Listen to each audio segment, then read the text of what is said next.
Now, what makes China formidable? Well, the first thing is that China has studied the Soviet Union very closely. It studies everybody very, very closely. You know, the Chinese have been studying us for generations before we began, just in recent years, to start seriously trying to understand them. And from their understanding of countries, particularly the Soviet Union, they know why authoritarian regimes have collapsed in the past. You know, they've looked at what Gorbachev did in the Soviet Union, particularly starting political reform before economic reform, and they are determined that they are not going to make those mistakes again.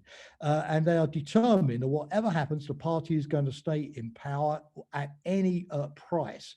And they have all of the technologies of social monitoring, of social control, of maps observation, the social registration scheme to keep their population in line.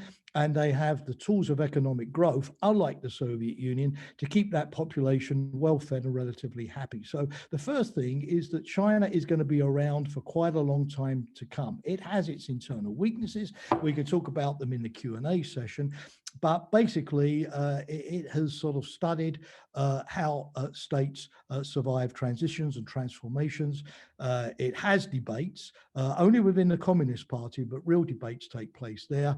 And it seizes on reform quickly in order to move forward. So China is not the Soviet Union. It's not going to be sort of dragged down by the revolt of nationalities on the periphery in the way that the Soviet Union was dragged down. China, with the Chinese Han population, is a much more coherent state, and any sources of nationalist opposition, whether they come from the Uyghurs or the Tibetans or tomorrow the Taiwanese, let alone the democracy movement in Hong Kong, is going to be brought into the line very, very quickly, even with repressive methods. So that's the first thing. The China is an intelligent authoritarian state, and this is new for us because we've dealt throughout NATO's history with what I would call dumb, if I can be quite provocative here, dumb authoritarian states that didn't have the wherewithal or the intelligence or the big data analytics to be able to spot problems ahead of time and move quickly to stay on the right curve of history. You know, the authoritarians that we had to deal with, the Milosevic's, the Saddam Hussein's,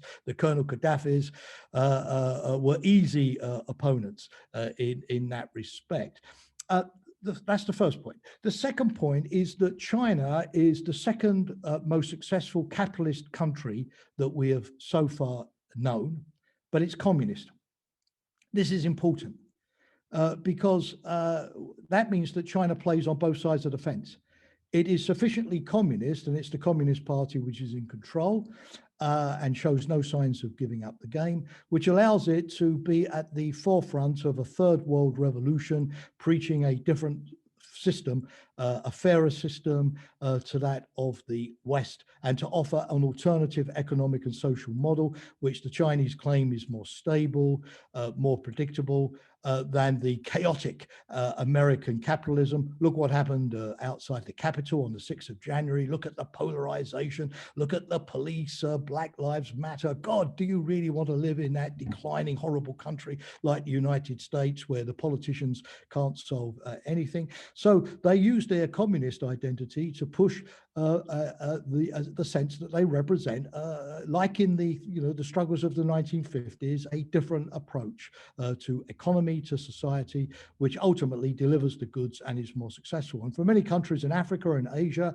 that's appealing, very, very appealing. And the Chinese donate through the One Belt, One Road initiative billions of cheap loans, infrastructure programs and so on to make that transition to the Chinese model all of the easier. And they don't ask pernickety, pesky human rights questions or World Bank style conditionality before the loans are handed out. They're attractive in a way that the Soviet model beyond the 1950s never was. But China is also a capitalist country. It has got everything that capitalism has in the sense of a consumer society, educated workforce, first-class university education system, a high, first-class technology, innovative technology. It's spending much more than we spend on 5G telecommunications, on biotechnology, 4 times what the United States has been spending on artificial intelligence. It also feeds the capitalist market, particularly by buying up cheap American treasury bonds. So that means that the Chinese are able to play in the capitalist world.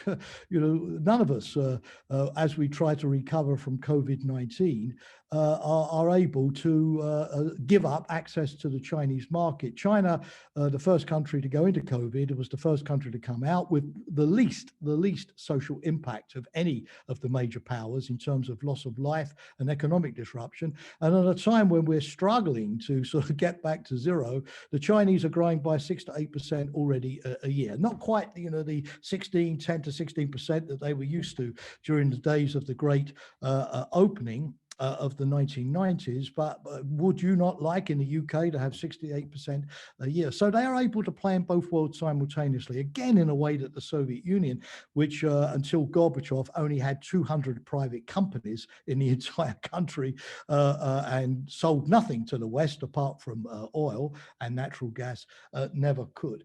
There are other things about China also.